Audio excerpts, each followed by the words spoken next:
Here we have the average of two fractions is 16 over 15. That means we're gonna write equal signs, then 16 over 15.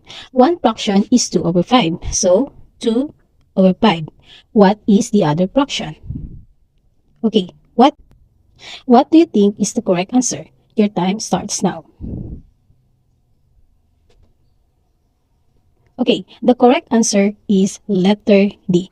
Let's see if we got the same result. 2 over 5, then 4 over 6.